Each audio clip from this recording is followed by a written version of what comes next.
back at it, BSB. Got my man here, Joe the People's Champ. How you feeling today, Joe? Hey, man. You feeling like the lumberjack today? I'm feeling real blessed today, man. You see it? No, you feeling real lumberjacky. I like that. You like it? I love it. Yeah, you know I love it. Tell you what's up, man. I missed you Wednesday, dog. We had a ball, dog. Man, I'm good. I hate I missed it, bro. But you know, I'm in a peaceful state. I was there spiritually, so that's, you know. Where we at? Hello, BSB, man. We chilling, man. In here, just appreciating the nice aroma of new denim. And, Yes, you do have a nice denim. I gotta bring Robin. I told you. And it's good. You don't care about me, dog. Why you don't get nothing for the big dude? I do got something for you. All right. I got something for you. All right. I got something for everybody. And if I don't got it, I'm gonna reach out to some people that can make And we it gonna happen. get it. That's right. We, Cage, what's up, man? What's up, man? You know I needed you in and you did me bold, dog. Hey, I had some stuff to do, man. I apologize, man. How you feeling today, though? Feeling good, man. I just learned some stuff today, man. I know, right? Wasn't it a for real, dog? You done woke me up. Oh, my God. I'm finna go change the crib right now, dog. Well, y'all know what it is, man. That's the regular crew, man. Came in the shop. Norman, man. We made you. What up, dope boy? We'll see you next week. But, man, we got a man in here today, dog. Like, coming up, like, in this little fashion world, and not even just the fashion world, just period. I used to come in there with y'all, man, and the new Jordans come out, you know it, Ty. But like, Rob, I know you're getting them. Come on, check this out. You know, it was love. It was like going to your own personal closet, man. We got my man Ty, District 81 in here, man. What's happening? What's up? How you feeling, Glad man? to be here, man. I'm glad I'm finally on here. No, don't do that. No, I appreciate I'm you. going crazy. My little nephew chasing the league was on there. I said, oh, man. JJ, I said, okay, all right. I know they got to come to me next. I know it's an order of operation. You know, and I'm glad I came right after them. No, you know what I'm saying? I'm glad you're here, man. I'm We're glad glad I you came accept right the after opportunity, man. We really appreciate you, Ty, man. What's going on? You been feeling though? Man, been good, man. Been blessed. I don't even say that much, man. Been blessed, but I saw to start, you know, because I guess I think a lot of times, you know, you get sidetracked, man. You want to be a certain place, you want stuff, you forget about you blessed, man. To just, you know, have what you do have and be where you at. Man, hey, look. Yeah. When I reached out to him too, man, he got right back on me, man. So just know y'all ain't too late for a lot of shit. First off, Ty always been that person that you can touch. That's what I always respected about y'all. I remember when we first heard about, me personally, when I first heard about Flagship, Illinois. Shout out to my man Jody Cheddar. Jody used to always say something about it. We was playing football, semi-pro. Man, they got some more, and you can do this, you can. I'm like, man, whatever. We pulled up on y'all one day, and y'all was open. We went in there, Jody had got a sweater then. And from then on, I was hooked. We love the way the business was ran. Y'all, you know, we could touch you. And you was with us, you was kicking it with us, and you was putting us together. And it was like, wow. And honest to God, from that point on, I was there man, every time, every week, every shoe release came. That's how I knew you. I came in with the new mics coming out. Boo, I need it.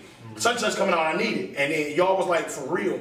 Yo, well, you can wear this with this, and you can do this with that. And then what I always respected is, not only was you selling yours, and you had your partner, and you was doing that, and then if ain't nobody see what they seen in your, well, you can go over here, and this one I got for you over here, look. And you was doing that as well. I always respected you as a man for any of that, dog. Appreciate that. Everything about you, man.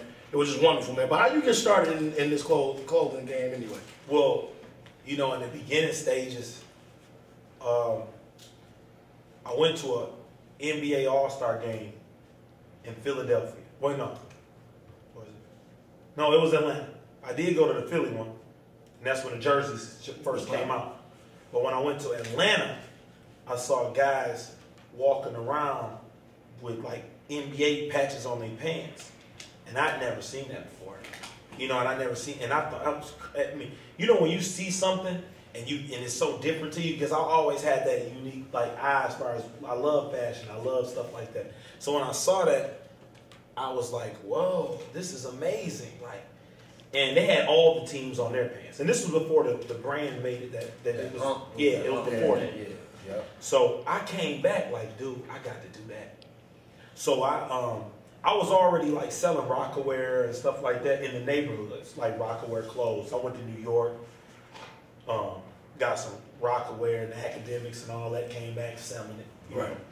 And then I started selling throwback jerseys too, eventually. But then I started making the pants. And and I started to advertise the pants. The guys I saw in the club had the jerseys on. You see what I'm saying? Like, yo, I can make you these pants. Then I got one good customer, Twine from May West. And Twine from May West Entertainment, he put me on to so many guys. Showboat, when Showboat was in BG's video, I had made them the green Celtics pants. So what I would do is I would make you like football pants, like for your football jerseys. You know, I made the jersey like a patch of the jersey. Like one of them rappers, them down south rappers came on BET once and he had the jersey printed on his pants. I made the applique patch of the actual jersey. So I made a patch. Boom. So you had the jersey on one pant. And I did my company was called New Jersey Clothing. And Cause you spelled that with it was NU? Yeah, yep, New Jersey Clothing. And I do parties and everything. And I had my man Ron Dance that hosts the parties now. I had a girl, man, make me a belt buckle. See, man, it was just so crazy just thinking about the energy, man, and the steps, you know. Like I got with Paulette. She got a store on Livernois called Teasers. Paulette was actually dating one of my brother's best friends at the time. And I got with her, and she hooked me up with some stuff she was selling in her boutique. Like, I want you to style this stuff up with this stuff on. So I did a crazy photo shoot, man, when I put this paint colored this jumpsuit, denim jumpsuit green, put the green Jets patches on there, and they had a belt buckle made up. They remember the belt buckles with the little stones, and he put Jets on there, and the girl put the green, and her girl named Tish. Yep. Tish, man, she was making them belt buckles. She live in Atlanta now. I think she's trying to get back in the game doing some stuff. So I had the photo shoot. You know, I had hooked up with a dude, and he was coloring Air Force Ones and stuff. We did a little flyer together. He was a designer, and then I came to him with an idea I had to do like some button-up shirts with the patches on there. And that's where the District 81 came from, pretty much. I had to end up opening up a little store in Greenfield Plaza, and I had the idea for the shirt. And then my sister, the store was called The District. It was supposed to be called The Garment District. I didn't know the Garment District was all the bootleg stuff in New York. I didn't know that until I went to the Garment District. When I went to the Garment District, I can't call my store the Garment District. I'm going to call it The District. Right. It's called it The District. And it's funny, the first person that actually helped me get the store was a guy from the East Side, okay? That helped me. He was like helping me with that store out there, right? Shout out to that guy, man. Yeah, that's a good guy, man. And his daughter, he got a daughter that started doing some clothing and stuff like that. So I don't even know if you want me to big his name. No, we understand. You got nigga like that. Yeah, the guy, I'm pretty sure he's a real private guy. Yeah, real private guy. I know, so he definitely ain't. Yeah, he ain't that type of guy. No, for sure. Yeah, but I sat down with him. Yeah, I sat down with him. I told him the plan I wanted to do. You know, and he helped me with the store and do that and everything. And so I did that, had the store. And so I wanted to come up with a name for those shirts. Because the guy who I was doing the shirts with, his name was Isaiah Hemingway. My last name is Haygood. So first we was going to call it Haygood and Hemingway. We had a little logo. We had the button-up shirts with the military. Now, when I brought him in, I was really supposed to be Boy Scout shirts. That was my first idea, to do Boy Scout shirts. I was because I realized like people was wearing all these jerseys, and you bought a jersey, you really didn't have no jean to match. You see what I'm saying? And then another thing, kind of part of the story, kind of jumping around, but in the midst of doing all this stuff, picture shirts was popular. I was killing them with the picture shirts. Right. Putting the movie posters. Right. All of that. I ran into a guy in New York selling some shirts with movie posters on there. He was selling like the black exploitation movie posters. But I came back and was doing some different stuff. You know, like I did everything. But really what got me in the game was the Pistons winning. So I started selling stuff to the stores with Piston shirts. When I did the Piston shirts, I had relationships with a lot of stores, Strictly Sportswear. Vet at the store, Sports Zone. Had a relationship with him. Hip Hop University with Ty Mobkins. Right. You know, I was selling Ty Mobkins them shirts I was buying off eBay. I was coming back flipping them to them. You know what I mean? And Ty had a partner who was so mad at him for buying them shirts, but he buying them shirts for me for $20. You know, because I was buying them from somebody for like 15. I was only making a little money. I was kind of like, I tell the guy what I wanted on eBay. He'd make them shirt dude in DC. He'd send me the shirt. We was like putting pictures all over the shirt. Like I did a Bad Boy shirt back then. Picture of Dennis Rodman here, the championship thing in the middle. It was crazy. Right. You know, I was selling the shirts there, and then I had the idea to do the line, and then my sister, I was like, I want a different name for this line. I said, what you think? She said, name it District 81, cause I was born in 81, right. And the store was called the District. So I'm like, man, that's cold. I like that, and I ran with that, you know. And I had made up a sample shirt of the military. It switched to military. I was like on a website and saw a military shirt. A girl, like it was an R&B, and they had like a military patch. And I thought that was colder than the Boy Scout patches. So that's when I switched it to military. And I made like a sample shirt and wore it to the Street Lords picnic. And Fat Mike and them was all, they was going crazy at this picnic, you know. I'm wearing the shirt at the picnic with a trucker hat. This was before people was even doing that. And I saw this dude Shaka from Southwest Detroit. I had knew him. And he was like, when I got in the car with my boys from Inkster, people, they laughed at the shirt I had on. So I'm like, damn, they laughing at this mug. This is my first time wearing it in public. People wearing jerseys at this time. Right. I gets out the car, and we getting some food at the picnic. We talking about Blade, all of them at this picnic. Right. All of them. Wine, yeah. You name it. Jesse James, they all at Belle Isle. That was epic picnic. Yeah, you know the picnic. Probably was at the picnic I was at. You right. Know what I'm saying? This had to be when the jerseys was dying on. Right. Blade hadn't even gotten into the beat yet with White Collar, none of that at this time. It was all harmonious. Yeah. I see Shaka like, damn, Ty, what kind of shirt is that? That's cold, man. I said, what? That's when that gave me the confidence to know, like, damn, I got it. I got it. People like this part. So I was confident after he told me he liked that shirt. And I had a sample made up inside Greenfield Plaza, man. I had met a guy who had ties to India to manufacture shirts. So I told him, like, dude, I'm going to come to you when I'm ready. Make me a sample. He made me a sample. I got the sample made up. Jay-Z come on. Ford's like 50-year anniversary. For some reason, I feel like Ford, it couldn't have been 50, but I don't know what it was. I think it was 50th. They had an anniversary.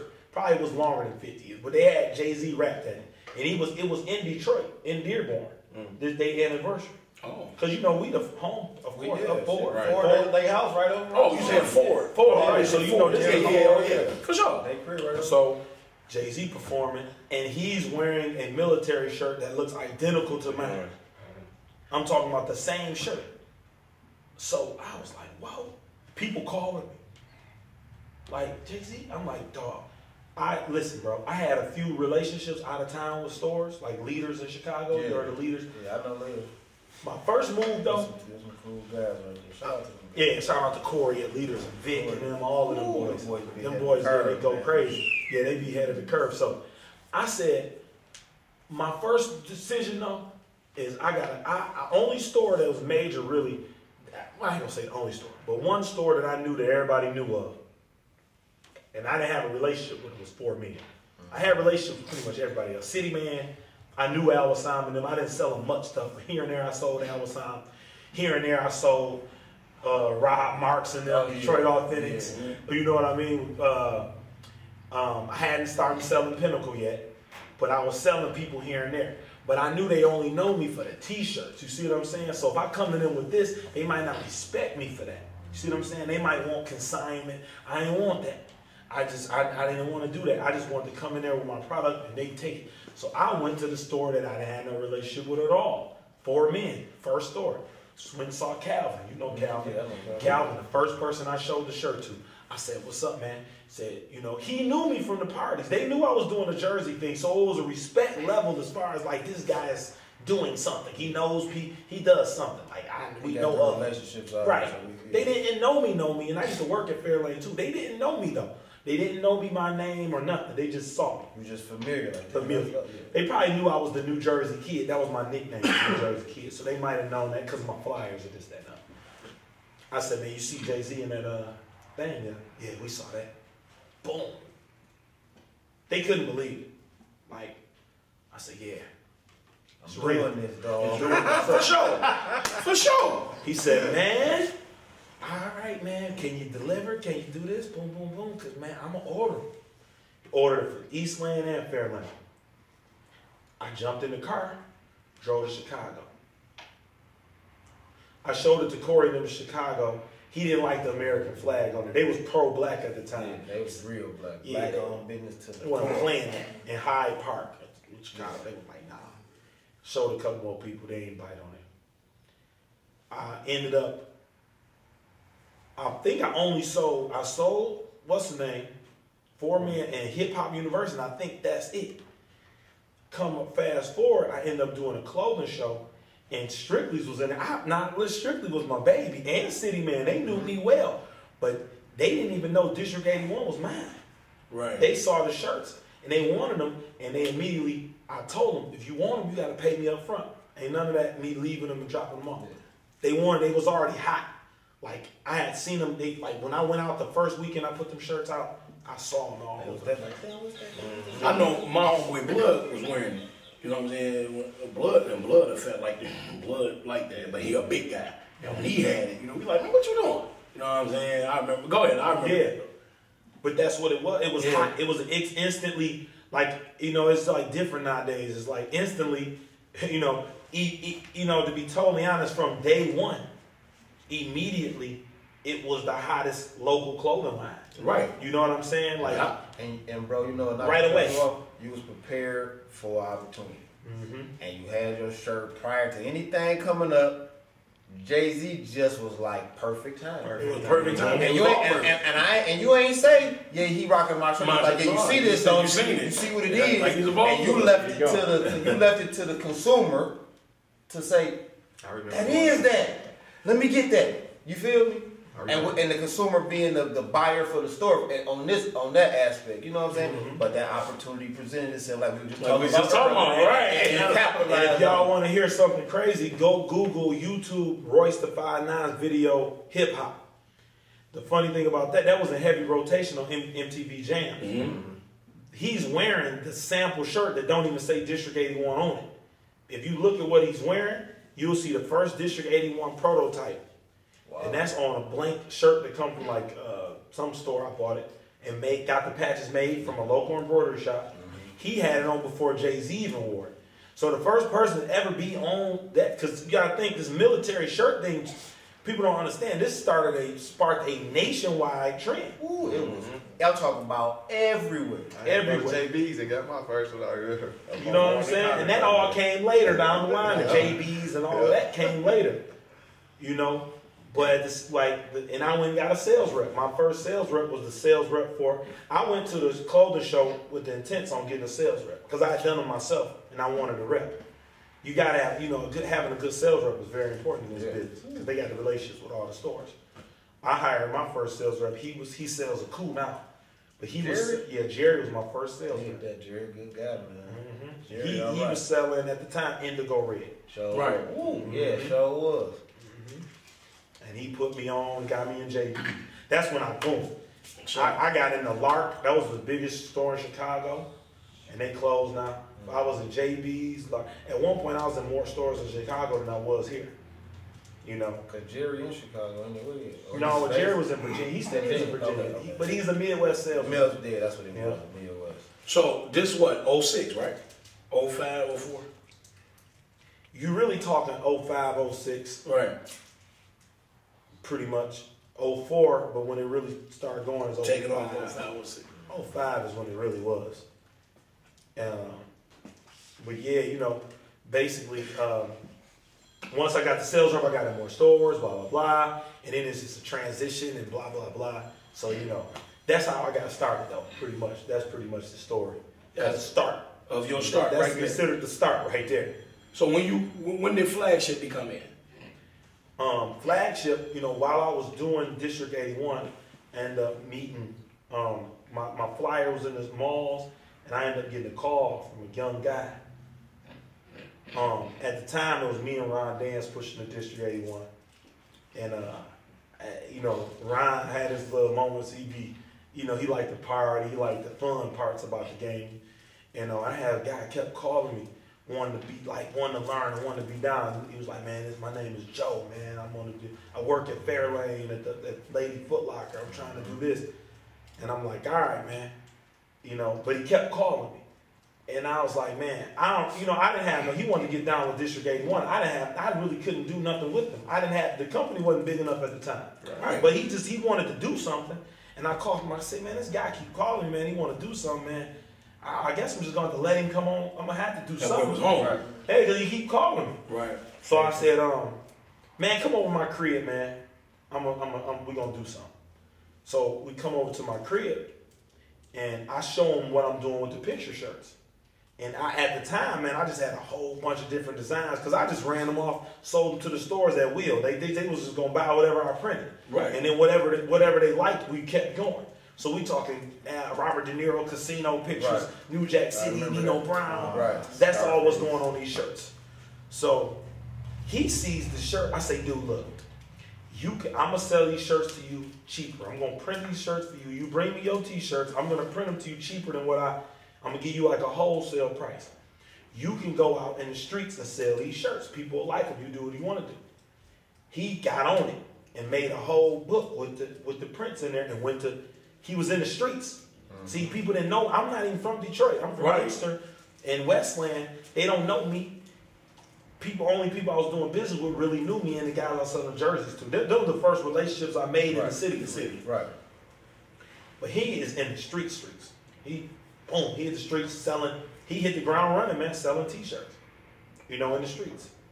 And then as I was transitioning and learning, while I was making those picture shirts, I had this machine. You see what I'm saying?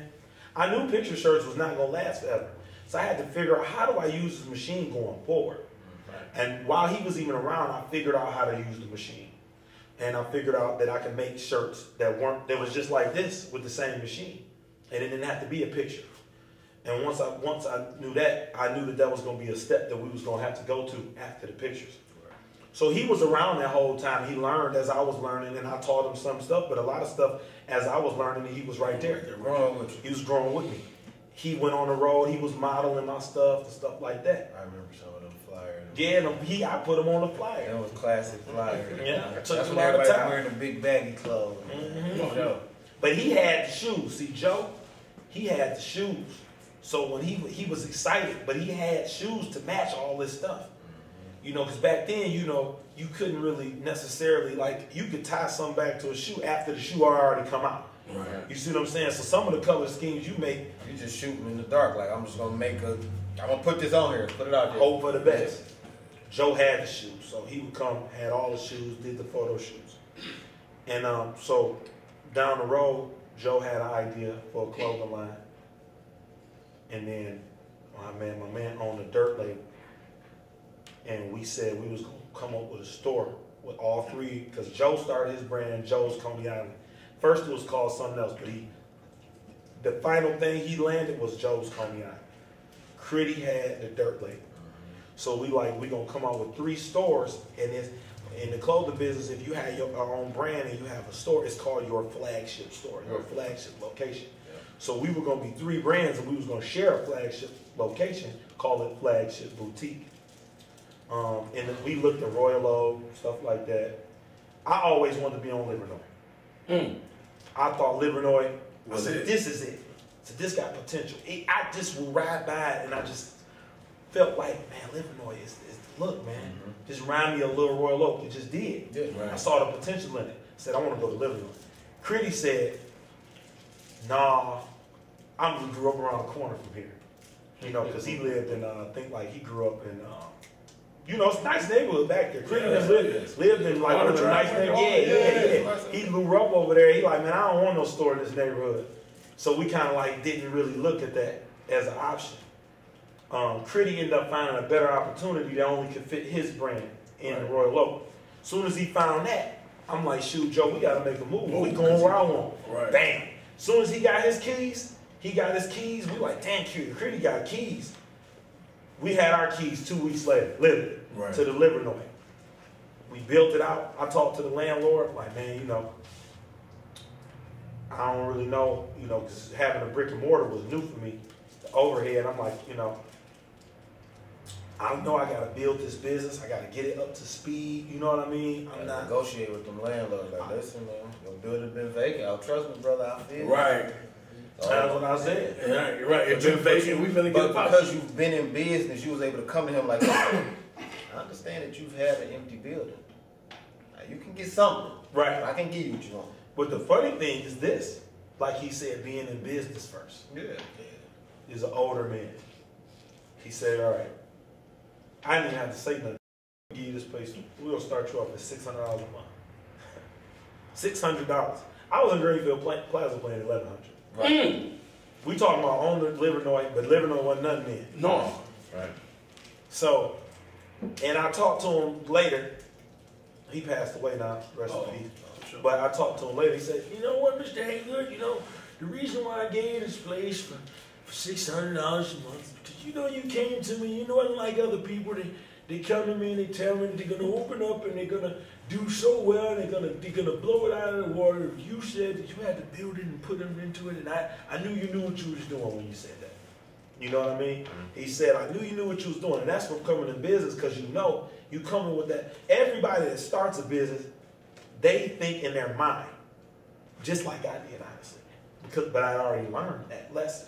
When I started my business, you know, really, I thought I was about to be a multi-millionaire immediately. I said, I need to hurry up and marry my girl. I know enough people, everybody finna be, and it don't happen. I need to hurry up and marry. Shit with me, for me, not because of my money. I'm about to be rich. We need to make this official. You see what I'm saying? You know, because I'm about to be multi-millionaire. I'm about to be doing $300 million a year. You know? And it's funny. And it's funny, like, the difference in the times. I just think about the times where the stuff come out. People don't understand. We was in an era of outfits. Rock and wear top bottom. Guess jacket jean. Jabot jacket jean. What they call it, the ranimals. With the elephant shirt with the elephant pants. Get to this with that. Like, oh my God. Everything was a set. He know. Yeah. Ain't no pants to go with this shirt? Like, yeah, these. No, ain't no with this on it to go with that. Like, what you mean? That was it though. And I had an old school sales rep come into my store in Greenfield Plaza. He sold Batwear t-shirts. Remember them? Okay, yeah. Ooh, yeah, that's all. You might know him. Did you buy Bat? We had Bat. We had, man, let me think. What else did we have? It was an old man, Bernie Turnout. Did you deal with him, Bernie? Yeah, I met him a couple times. Yeah. I met Bernie. Bernie came in the store. And I said, he said, oh, okay. I was selling. He said, okay, so what's that up there? I was like, that's my clothing line I'm about to come on. Oh, okay. Oh, that's a nice top. Where's the bottom? I said, there is no bottom. How you gonna have a top with no bottom? But that's how it was, bro. We would be at them shows, man, and no matter who you sitting down with, this is like you have to buy this.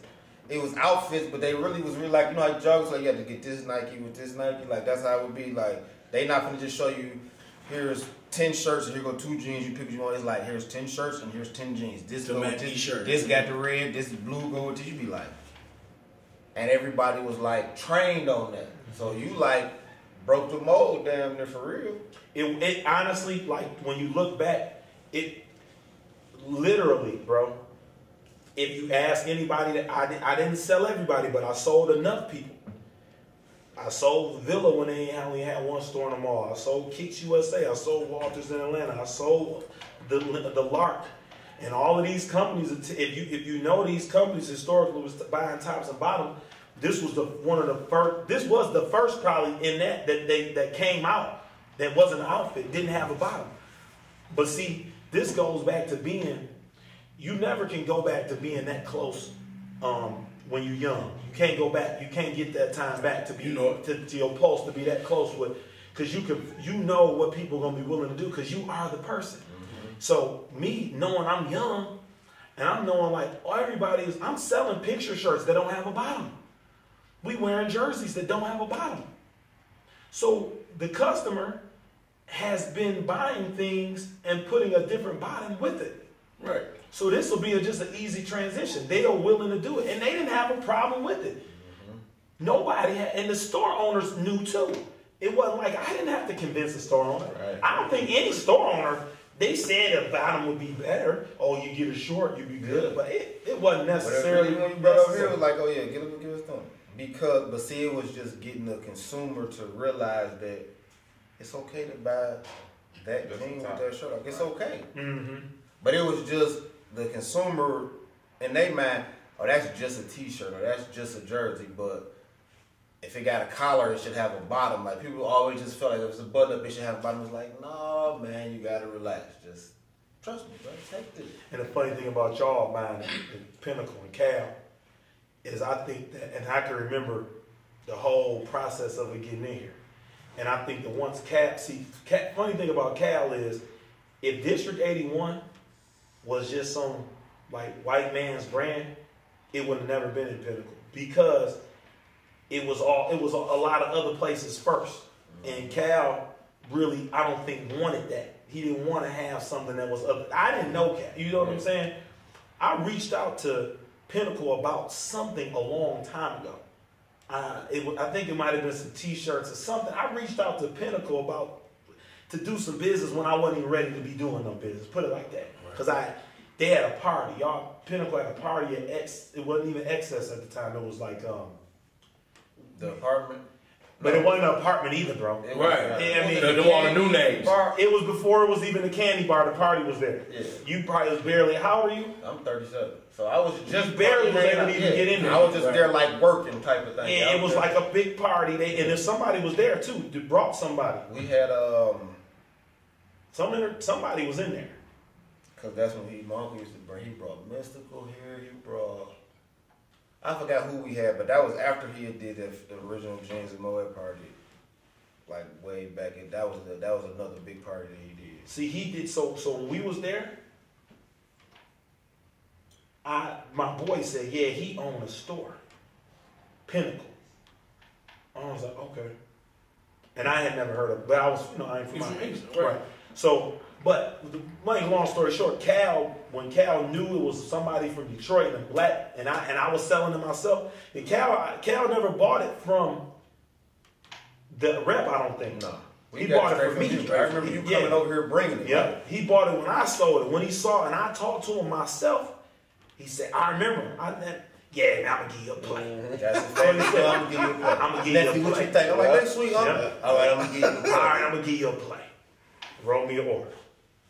And that's how I started with that. Did I ever sell y'all any t-shirts? We had bought a couple screen shirts, but the biggest thing, because my uncle, that was more so like, uncle, we're going to get some of these t-shirts. All right, well, you deal with that. But when the District 81, because them shirts was, they was a nice price point. So he like, hold on. Let me see what's going on before I tap my money up this t-shirt. Yeah. He like, hold on. Let me see. And when he want to look in, so what you say you doing? Mm-hmm. Now how you, what? Okay, you know what? The shirts wasn't cheap. Yeah, I'm going to give you $1. Because I think, like $100. It retail for $100. No, I told you, like I said, my own way, shout out to my own way game, my barber Blood. Blood came to the hood wearing that, and like Blood was one, because his daddy was a big fashion dude. So when he come to the hood, something, and Blood our age, when Blood come dressed and put it was like, gotta be something. Honest to God, like Blood got it on? Okay, no, we gotta do that. You know what I'm saying? Mm-hmm. And he was wearing District 81. Our hood didn't know nothing about it. Just like that picture that I put up last night with that sweater of yours. Wasn't nobody wearing that in my hood. So when I brung that, honest to God, they were. I know. So when they try to front, I was wearing, no y'all wasn't. Because when I started telling, hey, I'm just right on Livernois. What? Flat? Yeah, that's where I'm going. They cool. They doing this, that, third. Look, this matched the, I had on the fighter jets. I went to the, it was a Thanksgiving party. That's why I put it up. I'm telling you all the time. Plus I know I'm like, hey. So, but I put it all up to show that. When we was doing that, niggas wasn't doing it. So y'all really changed. Right. How did you I come love up with that format? Well, that was Joe. Joe really. So the funny thing about it is this. This is the funny thing about it. What I did was always, to be totally honest, it really was always revolved around sneakers. I remember I really couldn't even get an order from when I used to just sell my District 81 tees. When the District 81 went over to just tees, because once I stopped doing the button-ups, I had my little Detroit t-shirt, Run Detroit, certain things like that. But when I was able to get in the stores, it was always about a sneaker. Now, one time, Joe came to me. He said, I never forget. Now, I was doing some stuff for a sneaker, but it was a Jordan that was coming out. It was the Aqua 8s that came out. This is a long time ago we talking about. The first really, well, probably the first re-release. That's what I'm saying, the first re-release. he made a relationship where he ended up going to talk to Burn Rubber and they first opened. He said, man, if you make a shirt to match these shoes, I think I can get Burn Rubber to buy them. So I made a shirt to match them. The shirt said, I only rock real sneakers. And they had a rock and roll guy on there. And I had That's two the colors. era they was selling all the fake stuff at the gas station. Mhm. I remember that. Fake joints. I remember that, bro. I've been following you, Yeah. brother. Joe was like, yeah. So I was like, you're right. I do it. He got it in Burn Rubber. Then, like I said, really, when I sold T-shirts to No Limits in them, it was based around some Air Force One being in the market. Right. I really couldn't sell them a T-shirt unless it was a shoe out at the time. But when Joe came out with his stuff, it was straight. He was the first one to basically put that shoe on there. And I remember I told him, don't do that because people think you selling shoes. Like, don't do that like that, you know? Right. And when Joe came out with his brand, that was your new age. To be totally honest, he really was it was like he came in with me, but when it come into this new age and where we at now, he did that. For sure. Like, he is the real deal, I have to say. He was more so the pioneer of where stuff went. Yeah. The direct sneaker to shirt tie back. Right. For sure. He definitely did that. He did. I went both. You already know. And to be totally honest, the flagship thing, the start of it was the beginning steps was me and him as far as getting it circulating, our relationships, but his brand took off. Quicker. Come on, you already know it. That's why I say I go back. I was in that store. I got pictures of my dead homie. We all chilled in there. Man, we used to come here just to chill and kick it like we were just doing earlier. And I seen people come in and you like, yo, we got this, we got this. No, where that Joe Coney Island, blah, blah, blah. Oh, it's over here, cuz. And then we got this too. I watched you do that. That's why I was like, I respected it, knowing that you got this. And you could be like, yeah, that's over there, but I got this. Nigga, look at this. No, it was a whole thing. So you know, when somebody coming in something, first of all, I never witnessed somebody, you gotta think about like they wanted, even though it kind of was about shoes, it kind of really wasn't. Like, it got to the point where they wanted Joe's Coney Island for what it was. Too. They wanted to have that name, and they wanted it, and they came in, and everybody wanted that name. And it wasn't because it said Detroit. No. It wasn't, because no disrespect for Detroit versus everybody, but the Joe's Coney Island was a different ball game. For sure. They wanted that because that was a straight brand. And nobody still had not done that, right? Sure. Because even I like to see the wealthy guys, but that's still kind of, it's not like the Joe's Coney Island. I'll just say that it's similar though. It's similar. I'm for the wealthy. I love that wealthy and everything. But the Joe's Coney Island, man, I was there. Right. And I saw how many people came, and I saw from the depths of where they was coming from. From the east, they was coming. And they was coming. I want that. But what it was I knew though, in my mind, that you coming, that's fine. But first of all, I knew what it took for me to be able to sell. I need to buckle down, and I need to, as a competitor, I need to make my stuff look better than that.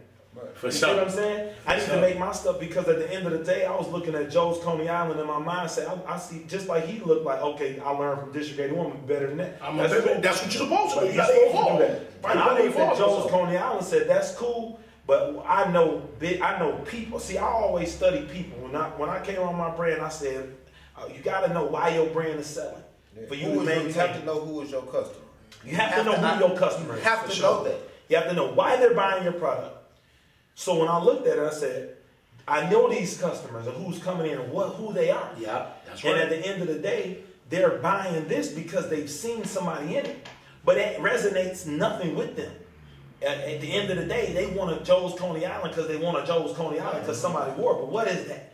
When you think about it, this is like anything else that gets popular, though. It's the same thing. What is FUBU? What is this? What is this? Like, people ask, like, not to cut you off, but people, and this might be a shocker to a lot of people, man, but people ask, what is a Tiziano? Who is a Tiziano? Mm-hmm. And, man, y'all will be surprised who a Tiziano is. Mm-hmm. It's like not even the existing person. It's like the company was like, we're going to call it this, and this works. You know what I'm saying? Like, but people buy a Tiziano because of the style, because it fits them, because of the product, because the fabric. Boom, yeah, like it's a great brand, but sometimes people want to know, like I've had people, you know, come at, man, who is True Religion? Like, what you mean? Like, it's True Religion. True your religion. But they're used to brands being like you got Ralph Lauren. This is the person. Jay-Z and Wise. You know what I'm saying? So when people just start like Jordan Craig, like who is that? Who is like that? I don't know. Nobody. Y'all, it's not even an existing person. Did you actually go to UND? No. So you didn't go to Ron hook up? So Ron went to U of M Dearborn. Oh, he went to and then that's how Jermaine got in the fold because I needed some help. Jermaine, people would not help me. Like it would nobody help me. Ron actually went to UND. Ron did go to UND. He transferred to U of M Dearborn. And that's how you met. And that's how I went to U of M Dearborn. Okay. Then Jermaine was his best friend. So when I needed, I'm like, man, I was like, dude, we running up, you know, we don't have no financing, bro. We can't fill no orders without no money. I just never call my boy Jermaine. You know, Jermaine is a different ball animal athlete because Jermaine, and that's come from being Eastside Detroit. You know, Eastside Detroit is a different ball game than other guys ain't gonna invest in no young black man at all. They not gonna do it, but he would because he Eastside, like for real. And even Detroit, period. You know what I mean? But you know the East Side mentality, man. Whatever, man. We gonna ride. Like ain't nobody about to be. We ain't worried about this. Yeah. You know, and that's really why he came on board and helped. And then you got to think about it. That's what really caught that people. Because you got to think, man. When I was District 81. I was going away from that name. When I opened up Flagship, I had the new D81. I didn't even put District 81 on it. That's right. You had D81 because it was almost like that was damn near really in a sense. Played out. Yeah. Right. You know what I'm saying? Because I got introduced when my hood, because I was like, you know, because D-Rick was really the first person I seen wear. He like, these my people, bro. I'm like, hey, where you get that from? Back in the days and that. Yeah. Okay. I'm about supporting my people. Oh yeah, I went and got it.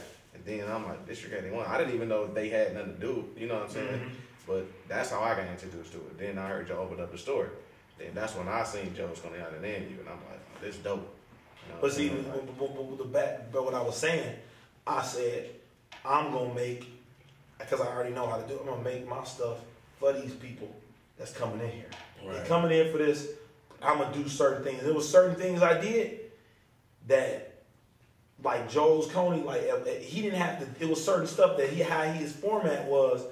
They was looking for, but it was like random, and he didn't have a lot of stuff and different stuff. You see what I'm saying? So one time, and you came in here during this era. The era when you bought that, that's when I started to switch. That's when it started to be like I came and I had to really. Because I mean, you know, I'm basically my understudy is in here kicking my ass in this store. Right. You know what I'm saying? For sure, I'm with you, bro. Listen, I'm with you. Not to cut you off, but I remember, you know, because I watched my people, not even from make sure don't nobody surpass me. I just watch, you know, I watched Joe's growth from Foot Locker to Fold Me, working in Goodfellas, even Nacho. You know what I'm saying? Nacho, that's my guy. Like I watch me and him was, you know, progress. I ran across him at a show in Chicago. I was watching to see. I remember that too. When y'all linked up. Yeah, and I seen. I was watching like, damn, okay, I see my man doing this D81. I'm like, damn, Joe is not bullshit. I'm like, damn, I wonder what this guy gonna do. What he gonna? Because he's been around long enough. No, what is he gonna do?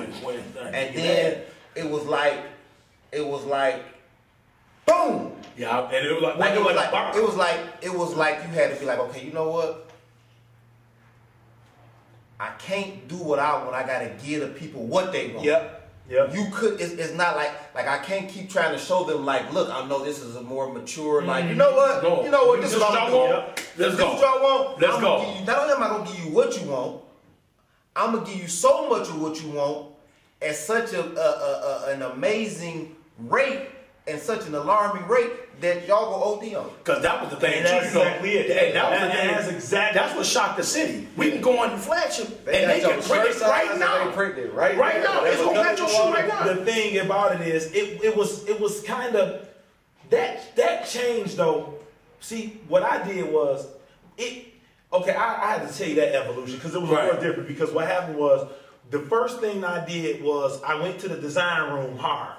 And I said, man, this guy's kicking my ass. Right. And then at the Your end of whole the day, shit switch. I said, I'm about to come down here and I ain't even going to the store. I'm about to sit down every day and I'm about to come out with this new pack. And I was going to put a lot of emphasis on it. It was called the American Dream Pack. That's the thing that you had. I had a theme, had all these shirts. And you know the main reason why I started turning the tide?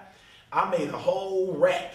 It was a black and red, had a whole bunch of shoes came out, black and red. It was like 11s. It was. 11, that's when it all went. All the braids and all that. Yeah. Man, I had a shelf, bro. Because the American Dream Pack had about 5, 6 different designs that all looked great. And it wasn't the same. It was like a capsule, bro. And when you came, and it said old money. And it was like, that's like, I knew these people. What you gonna resonate more with? You gonna resonate something with, say, Joe's Coney Island, or you want to say old money? Yeah. You gonna say old money. You gonna say, man, that's cool, but ooh. Right. And that's what started happening. That's what started happening, yeah. They come in there, ooh. Then all I had was black and red. So they like, ooh, I want that. And to the certain point, they liked my stuff so much, but they really was one. They would ask me, could they put Joe's Coney Island on the back of mine? That's right. Because they really, I done been there for them. And you watching people, and that's why, you know, and I see people that want stuff because they see it.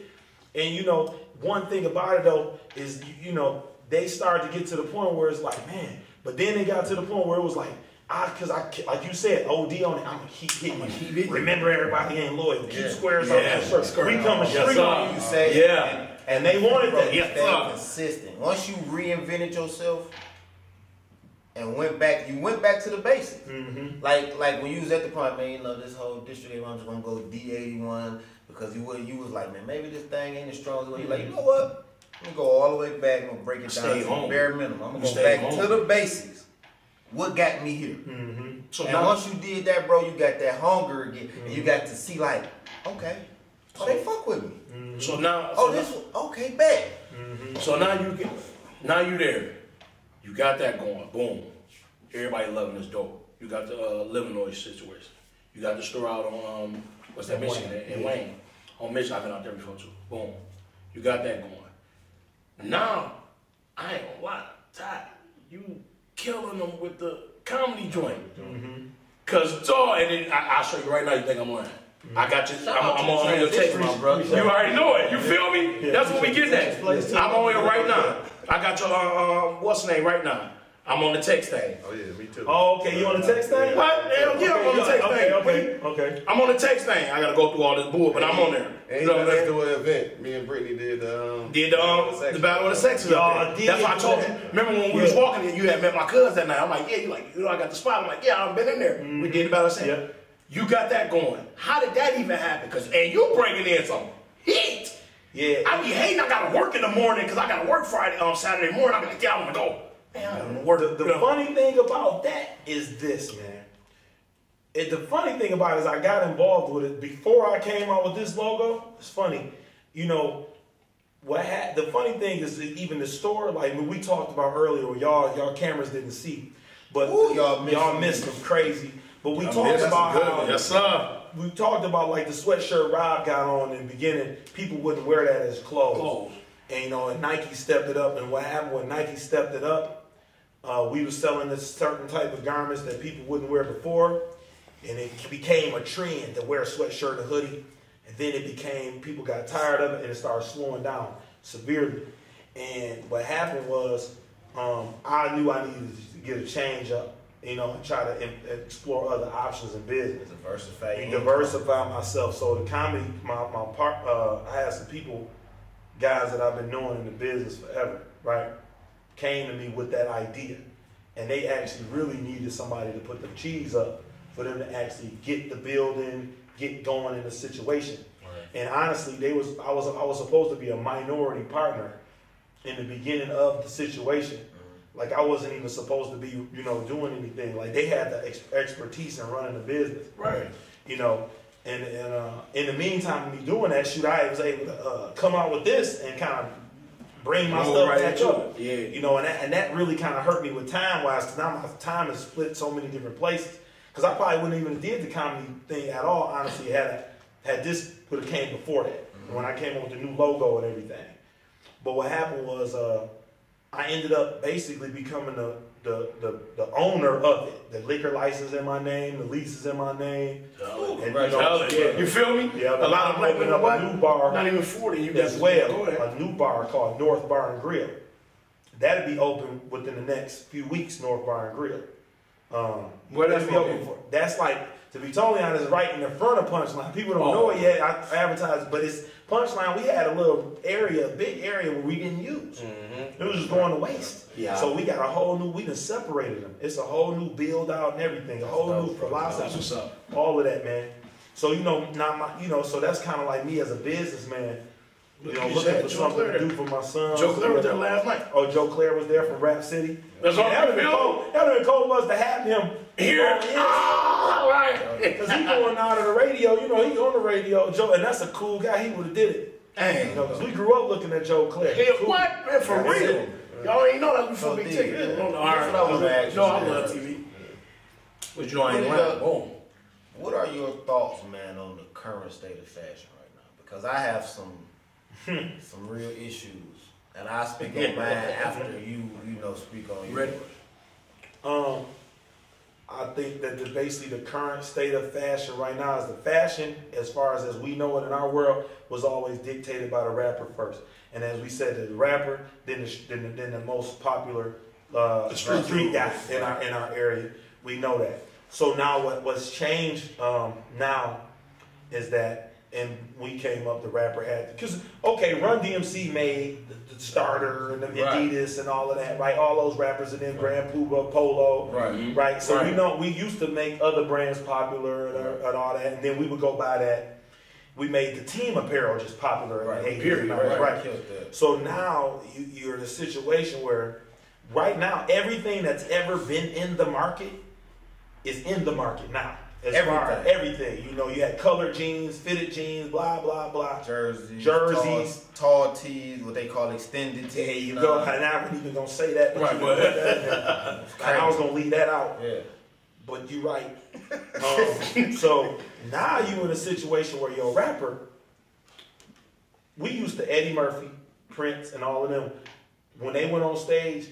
And we didn't realize what they was doing, Martin Lawrence. But we didn't realize that they really were.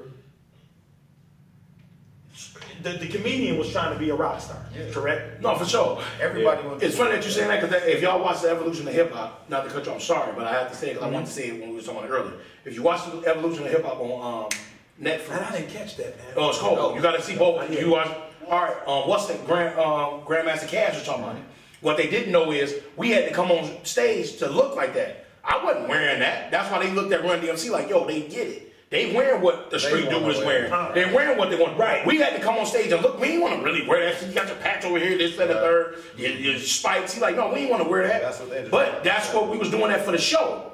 The Furious Five and all them, they was doing that for the show. Because that's what they was doing just to perform. Okay. But when they leave, they got the Adidas on and they this, that, and the third, and this is what it is. But we had to wear that for the show, and I wanted to bring that up when we was talking about it earlier. But go ahead, I'm sorry. Wow, and that's something, man. I gotta check that out. It's good, man. Oh God, I don't want. Because a lot of stuff that you look at, it's a science and it's happening, it's doing. But the whole thing is now our rappers, the rappers that we look, they looking like rock stars again. Again, starting over. And then when they are wearing regular clothes, it's something very high end that the average person cannot afford. And so now we got stuff that has the look, but the look is just a look. It's nobody can chase a look really. Right. Because the average person that sees they don't even know how to go find it. See, when they say a name, they can go find that. You can associate. You can tie that to something. You can tie that to something. I can go find that. This. But to just look for a hoodie, random hoodie with some. If you look at any store right now that's trying to really push forward as far as they can go forward, they're only selling a look. They're not selling a name. And the look, the masses never can get on it. See, the masses can't follow a look necessarily. To a certain extent they can, but not really, because the masses know how to go look for the name. Oh, you got that Colt. You got that BBC. Yeah, like they can, you have something to tie to it. The look is, to find the look is for the actual shopper. Like your customer comes to a store to get this. This is what I came here for. They go to the mall to shop around. The Jim Jones look. Yeah, like they going for that. But for an actual person who's, that's why so many people have personal, like people who can afford it will go buy a personal shopper because they say, I want to look just like that. I want to look just like that. And they'll pay somebody to go. I've had my homeboy be like, bro, look, listen, I'm going somewhere. I got this shoe, bro. Come with me or let me pay you. Just get me the look I need. Hey.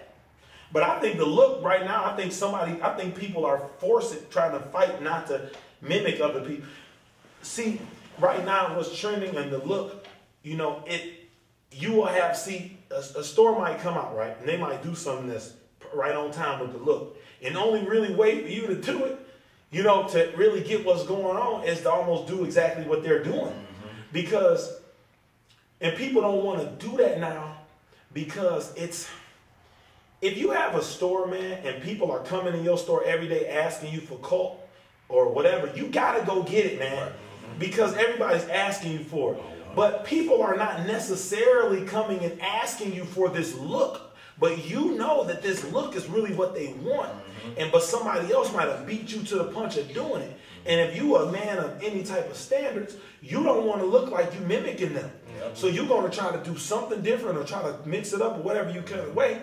But eventually, you won't have a choice because the market is all going to make that same look. See, if once the other brands notice that this is where it's at, they'll all do it. And you're going to conform to it because you're not going to have a choice. Man, listen. You know what I'm saying? Because all of them, that's all you're going to be able to buy. Right. Like I said earlier, and y'all missed some jewels, man, listen.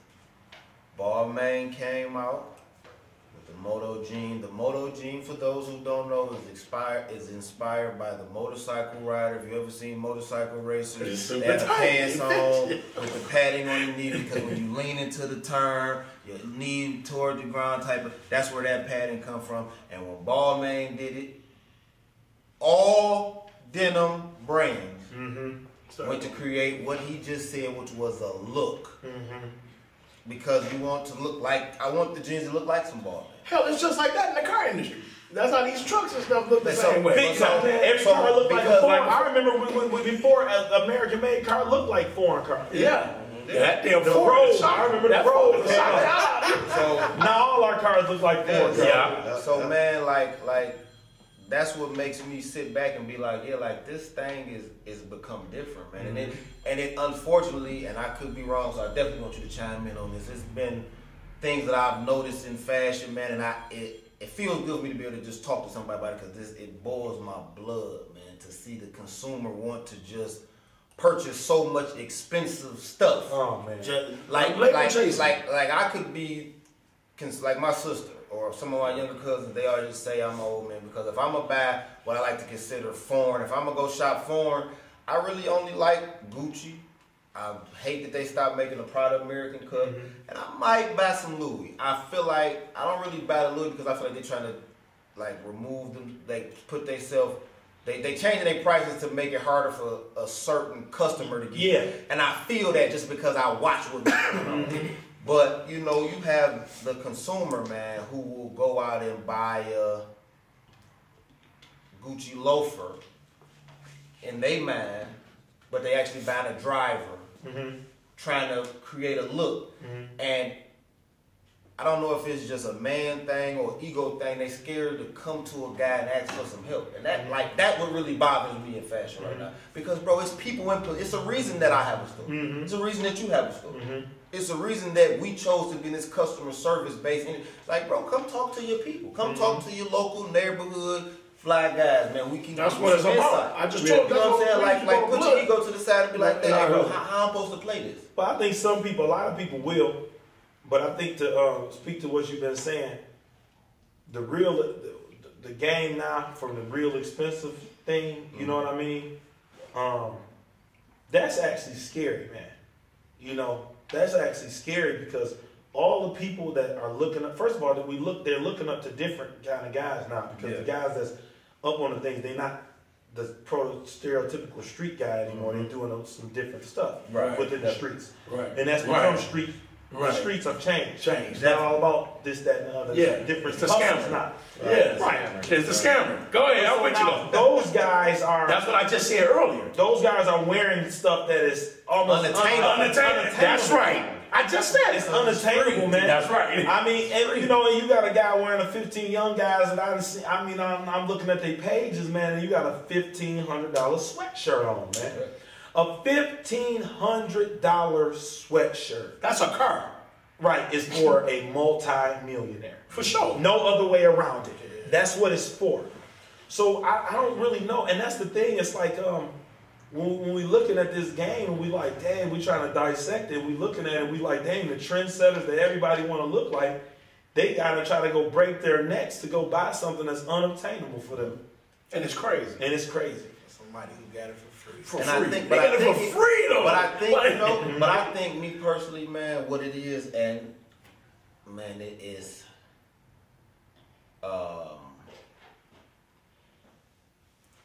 it's kind of disheartening, man, that people have tricked themselves to believe that the more expensive something is, the better it looks. Well, That's disheartening. And I don't think they think the better it looks, it gives them the status. And that's how it's always been as us, as black people with the suits and being loud, we always chase the status of looking like we got something. The saddest thing about this to me, though, is how many people will go by that might not think about their homeboy that actually has a nice black jogging suit for you.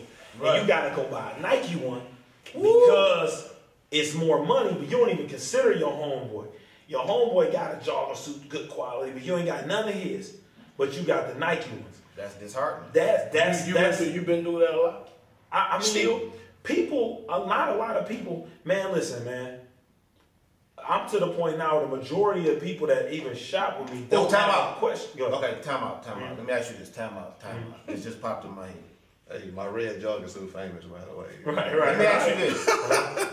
Based on what you said about your homeboy, like, you know, your homeboy got this nice, you know what I'm saying? I know you're referencing yourself, but is it safe to say, because I'm going to attest to this, I can honestly say I don't, being in business, even being associated with my uncle's business, I don't make money with my friends. No, remember me, you was just talking about this. Like they just won't, like they'll come and buy something, but they don't come shop. Like the strangers are more interested in what you're doing than your own people.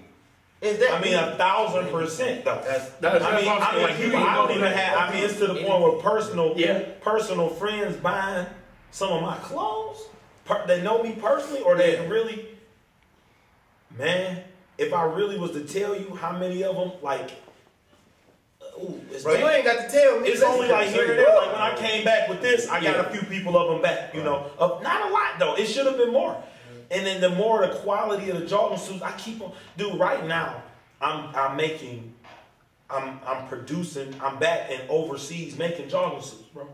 You know, and I'm making good jogging suits, like quality, man, absolutely. With zippers on the pockets that you want. You know what I mean? And then and it's getting better and better and better. And you know, you provide a better and better product.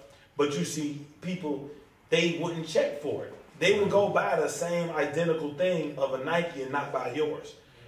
I just bought some shoes based off one of your outfits. You know? I ain't gonna say, I'm just gonna post it. But see, it's a difference. We see, me and you have no history. Right. You know, you have no, now you know me. Right. But you ain't grow up with me. Right. Yeah. Right. You know what I'm saying? Because you knew. Right. You know, me and you didn't know me before. You know District 81 tie. You don't know. You don't know the power forward tie. Right, exactly. Or the tie that had hair. Right. You don't know a tie that had the avalanche or whatever. You know what I'm saying? People know me. Yeah. See, there's people that know that tie, that know the tie that was here. But what I will tell you is that, now, let me rephrase that. Let me take it one step back. My Wayne store that's in my hood for real. Yeah. Now they do buy from me. I didn't have my high school people. Now I'm not. That would be very wrong. Yeah. My people that I went to high school with, we had and that might be why, because we separated, and they don't even know me anymore. Right. You're a different person. But they do support Ty. I'm not going to lie. The people that know Ty got this. The Inkster people, man, now that I know, they do support. And I shouldn't say that. Right. And I should just say more so just straight up personal friends. We're talking personal friends. That's what it's about. We don't even have personal friends anymore. When you get to this level, and I not even like level, but yeah, it is a level of business. When you get to a certain level of life, and you got a certain level of life. If you got a family and businesses, You don't have personal friends no more. No, that's over. That's why I always tell, like, most of the time I grew up, we wouldn't know that I ain't grow up with you. I ain't grow up with you. That's why I always put that out there. I ain't grow up with booing up. This is a relationship because I didn't know that. No, right? Y'all did grow up together. They from this side. I'm from 7 Mile Ryan. Yeah. I ain't come over here. You know what I'm saying? I ain't even party over here. But look at what y'all did. Y'all started to do. Man, you doing business together. So I ain't talk. Yeah. But if you ain't doing no business, it's sad because man, your phone's gonna ring and it's gonna be all people you getting money with. Yeah, that's crazy. But it's nothing wrong. But see what happens. How many conversations you talking about? You busy with your family? You talked about your family and stuff like that. How many? I mean, I don't even know. But how many conversations do you have about things that don't have nothing to do with business or family? Barely any. Because most of the people that I talk to, like I associate myself with like-minded people. Mm-hmm. Dennis Kumar, black millionaire, black multimillionaire, said that your income is the average of your 5 closest friends. Period. Damn. So you got to sit back and really think about what type of people are you associating yourself with. Right. And that's some game I soaked up from my uncle. So when my uncle sit down, and I'm privileged, and I say privileged because it's a privilege to be around a guy with that type of game and to be in the power circle that he can be in. And I can sit back and soak up game. I watch the people who, aside from business, these men have nothing really in common but the strong sense of business and making it. And I watched the levels that he's grown to change based on the 5 people he keeps closest to him that you would associate with or things of that nature. So, you know, I try to, like, bam, my man Joe, he's a hardworking man, family, got him a nice crib, nice ride, got this business going on, he doing things. My man TJ, you know, he had a hiccup, but nevertheless he got back on track, he got this business going. This guy I talked to, hey, what's happening? And I didn't grow up with Joe. That's right, that's what we me and Joe when I say like, in 92, we would have never been this close. Right. Just real talk. Yeah. I was blood, he was straight. Right. We would see each other skate land, it would be either tension or somebody gotta go. But to have grown and can sit back and be like, damn. You know what I'm saying? Oh, we're back. Sorry, straight through this. Come on, straight through the realness. Y'all know it's real. Y'all we finna get ready to go, man. Because they finna get mad at you. Oh yeah, they about to. You remember where the bathroom is? All right, go ahead. Yeah, it's straight. Just go open the door. Go ahead. Yes, but don't worry about it. Don't worry about it. It's okay. You don't have to. Just go right there. But Gotta go too, right? yeah, it just be, well, I'm gonna speed it up and say, man, you surround yourself with people that become friends, because I'm pretty sure Jay-Z, he has people now that are friends, but the friendship came from some great business relationship. For sure. It's you know what I'm saying? You want to hear something crazy? The guy that I would call my best friend, one of my best friends. I ain't gonna do that. I can't single nobody else. Right. But I would just say one of my best friends. One of the only a couple relationships that I probably maintained with any kind of frequency and talked to about things that didn't pertain to business. We actually slowed down on those conversations at one point. And the only reason why we back now on it because we're doing business together now. Yeah. But we weren't doing business together before, but now we are. So now the everyday conversations are back. Because you know what I'm saying? Right. And that's crazy. And it sometimes makes you feel like it's a little messed up. No, but see, it's not that. Because that's what's taking over your life, is your business and your family. So you really don't have time. What you gotta look at other stuff, man. Look at me and you though. This is probably the first business me and you really did together, right?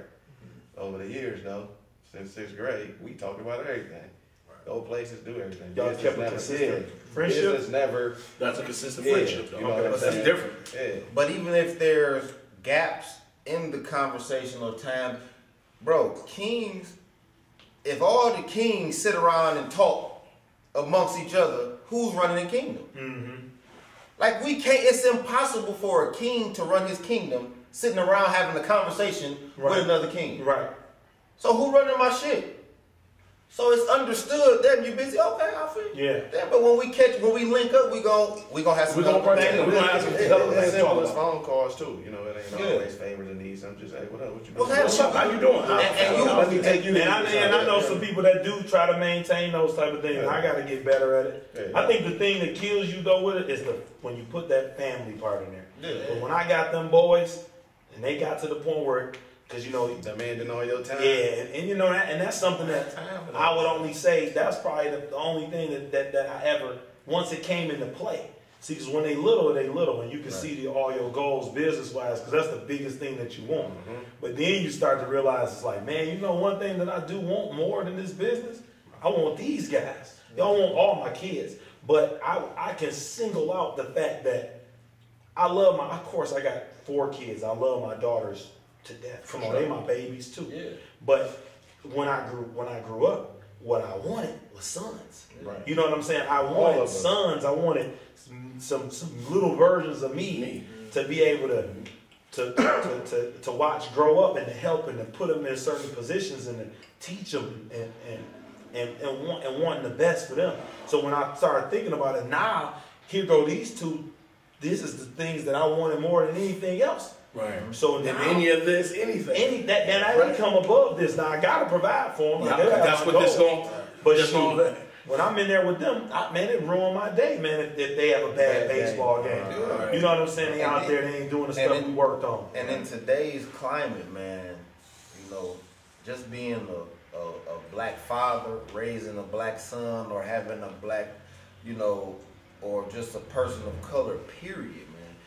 Being conscious and making sure that the young men that you have access to can see something different than what's being portrayed, and let them see how to carry themselves, man, because, you know, at any given time, once they get to a certain age and they have to be out here on their own, they have to, like, have some understanding of what can happen. You have to understand that you are, you know, unfortunately, even though they don't want us to know it, that to have this melanin in your skin gives you a sense of royalty. So you must understand that, and they trying to do anything to tear that down. Well, yeah. And see, you know, you know what, bro? That's a deeper conversation. That's what I'm just gonna say. Y'all going and we ain't got time for that. When you go there, you going because that's a form right there. Yes, that's a form. That's right. Form. Yeah. And we ain't got time for it right now. And we don't have time for it. But that right there, no, we was almost there though. Earlier, yes. And that's why we gotta shorten up time. We was there on that. You know, but you went. But see, you went. No, that's all I was gonna go. What's next? That's all I was gonna. What you got so next? what's next? Pretty much, man, is man. My goal, honestly, man, as a businessman, now I got businessman goals. You know, but we in here we talked about the clothing. My goal for the clothing is to turn District 81, and I wanted to do it this year more. But like I said, this other stuff got in the way a little bit. But the goal is to turn it into a lifestyle athletic wear. Fashionable athletic wear brand. That's the direction I'm going in. Right. As far as, you know, specializing in, you know, and jogging suits for your whole family, the girls, and I'm trying to, you know, get that better. Mm-hmm. But right now the focus almost has become. I thought I was gonna go in that direction, but I almost kind of ended up basically. Making more of a variety for the men, making sure I kept that men market. I was gonna focus on all of them, but man, I just kind of see that the men is the thing that's driving the business, and they driving my business and over everything else. So I just been going and making some cold joggers. You know what I'm saying? I got back 3 weeks ago. I knew they ain't have my size. And that's what I'm changing to my size. I got listen. I'm going up to 6X. With the stuff I'm doing overseas, I'm in Pakistan make it straight up cold. I'm talking about just You stuff never that I'm only gonna have. That's You know right. what I'm That's saying? dope, bro. Because That's dope. I see that everybody, you know, and I'm watching the brands and they going and grabbing stuff that they can grab and they putting their stuff Putting on. their And you stuff gotta on. always be a step above that. Gotta be ahead You know what I mean? No, Because when they all doing that, you gotta, because a lot of these people, man, like for real, if they only really knew, I hate to say it, man, and this gonna sound Man, real. say it, bro. But Say a lot that of shit. these people, man, y'all really don't have a clue what you're doing, and you honestly, you're almost wasting your time. Yes. Right, for real. You really, this is not We for know you. it ain't for you. It's not for you, and you're wasting your time because you're not. It's not really what you're But I trying bet to you get remember to. you told it ain't even. And you probably don't remember. You told us that. Make sure y'all ready for this. Yeah. He's like, yo, y'all going into something. He's like, y'all going into a whole different what's name. You ain't in nobody way. Y'all gotta be ready for it. I swear you said this in your store. Yeah. You said y'all gotta be ready for it. You know what? Because you know what happens, man? People see, and I don't even, Damn, I sell clothes. Don't have a brand, never even wanted to have a brand. I big up to you for having one. But what I do know is they see you, or they see me. Oh, I can do that. But this takes a different type of passion to not do it for the money. To actually do it because I want to see another person look away. You know what that takes? But then you gotta understand, like, for you to get this stuff to the point where you can actually live off of it and not create yourself a whole job for one. See, that's what you gotta understand. Like, it's not, dude. If you create this, not everybody's doing it for one. Because all these people that's really making a living off this stuff been doing it. Been doing it. The Detroit versus everybody been doing it. Critty, Dirt label been doing it. Been doing it. Hell, you been doing it. I've been doing Right. it. You see what I'm saying? So the AYB been doing Been it. doing it. Come on, man. I'm on that. It's almost not a new jack. Right. Not one new jack, Big really. West, And I'm not Big saying West. all the new jacks are wasting it. I'm not saying that. No, But what I'm just- saying is where the game is going, you got to have a certain skill set going into this, man. And just buying some stuff and putting a print, that ain't about to do it, man. That's not And right. your format ain't even, it's not, you ain't ready for this. Yeah. It's like, dude, and that's going to get tired and old and you ain't going to be able to do it. And it's just like, dude, You just wasting a number of time and money. waste a number of time because your brand is not big enough. People always want to come up and say, man, you know what? I'm going to do this. I'll need some help. I ain't trying to do what you do. I ain't trying to do what you do. I'm about to tell y'all one thing. You ain't probably even, the chances of you making in this business without doing what I'm doing is slim to none. Okay? You ain't even, and the chance of you making it in a clothing store without doing what the best clothing store that's making it is doing is the reason why they're doing it. Right. You gonna have to be just like them, or just like this, or just like this. You're not gonna be able to come up here and do something 9 times out of 10 differently and make it. Right. You gonna have Can't reinvent the you wheel. can't reinvent the wheel. It's impossible. You trying to do something based upon XYZ and ain't no market enough for you to make a living off Pay of. attention to the forefathers, Unless you go, especially not locally. Now the world, different story. Right. If you can tap into the world, Then you something totally you do different. something totally different. But if you can't, like you want to do beard stuff, only way for you to do beard stuff and make any money is if it's worldwide. Worldwide. That's right. If it's local, We ain't gonna do you're it. gonna make some shoes. You're gonna be putting elephant print in the beard. Right. That's it. You ain't gonna have no choice. Choice. I know this though. Yeah. People Right. come tell me this, I'll help you. But I know what you're gonna do. You have to do it. But guess what though? If you try to do what I'm doing, you gotta deal with me. You have to. You understand what I'm saying? And I ain't gonna let you be better than me. I done already showed you one time that I wasn't gonna, Y'all wasn't gonna do it. And it ain't gonna happen again. You understand what I'm For saying? sure. So just know that you trying to do this, if you ain't going to the world, you're gonna have to do what I do, and you're gonna have to try to be better than me. Yeah. And I'm It's here gonna be today hard. not to let you Let down. you know It's gonna be hard. You're gonna have to scrap because I've been doing this. You ain't even supposed. I'm not even supposed to be your competition still. You understand what I'm saying? Because everybody that was before me was gone driving Ferraris, but y'all still got to deal with somebody that got that same in them that these guys with the Ferraris got. Right. Ain't no difference between me and them but the Ferrari. That's You it. understand what I'm saying? You ain't gonna be better than them, and you ain't about to be better than me either. Because I'm gonna make sure you ain't. Right. You understand what I'm saying? So Yeah, that's really that's really ain't where it's nothing at. wrong with it, though. You know what That's how I it's mean? You gonna have to any business you getting in, man, with this clothing, man, you gonna have to do it. You got to, bro. Damn. And I got to, my time don't permit for me to get over there, brother, but I need a job.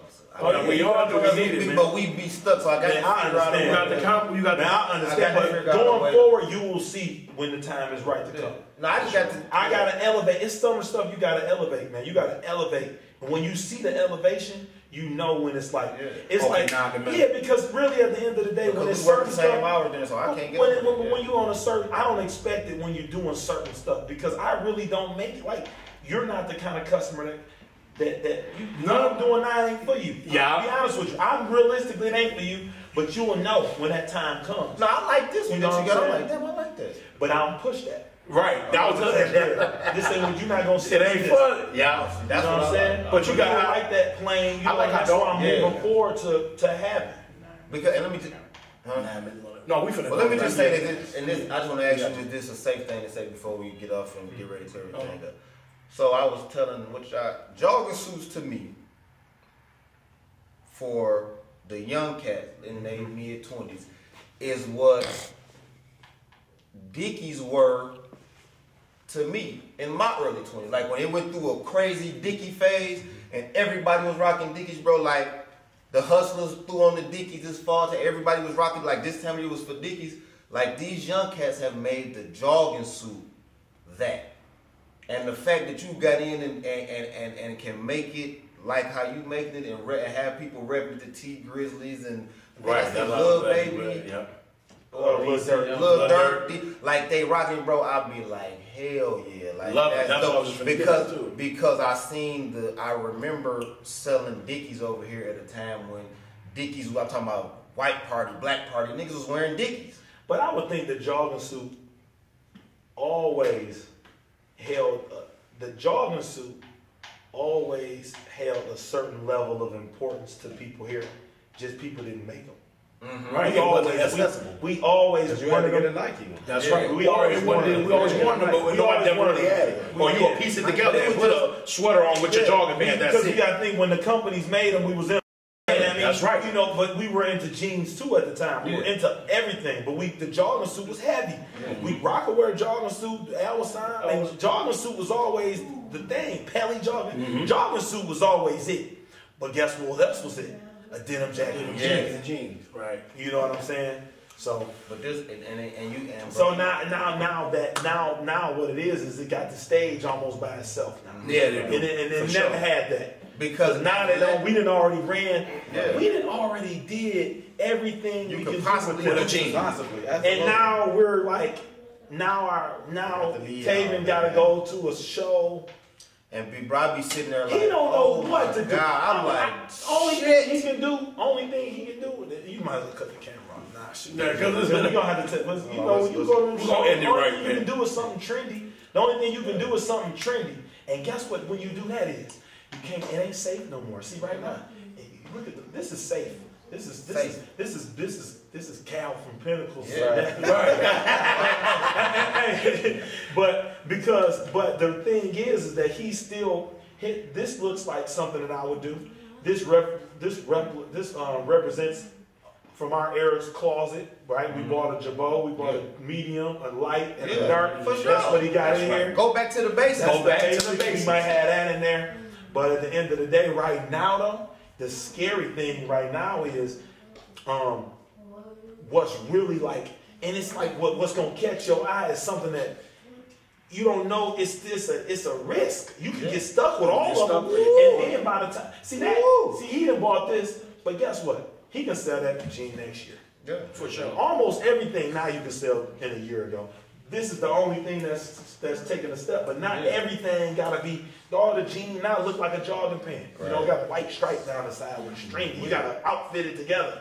So now you buying a jean and you putting it together like it's a jogging suit. It's a jogging suit. It's crazy. And you just killing the game. Because this whole athletic thing, man, has become like it's like a damn, what's the word I'm trying to say? Like a boom? No, it's like you got your streetwear, and you got your high end, and then you got your jogging suits. Cool. Like it sits there with you. Look. We finna end it. Oh, hey, give them one of your locations, Tom. All right. Right now, Flagship Boutique, 19456 Livernois Outer Drive. 34918 West Michigan Avenue in Wayne, Michigan. Punchline Comedy Lounge, Southfield, Northwestern Highway, and North Bar and Grill. Support black man. We really appreciate you. Coming soon, North Bar and Grill. I love appreciate y'all, it. man. I love this you, has bro. been great. I know my This whole sons. day, I know, man. I wish they appreciate would. it. I can do this all day though. This is what I love at the end of the day. So, you know, and I love building, and a lot of things that I've ever You're done, definitely coming back. you know, has come from conversations. Conversations are golden to have. You know what I mean? Because you can take something away from it that can change your life. For real. Bro, you got it. Follow us on YouTube. Follow us on Facebook, man. Yeah, Hey, man. Trust the process. Why you think I'm Hate never wins. Love always do. My Be man. legendary, man. We out.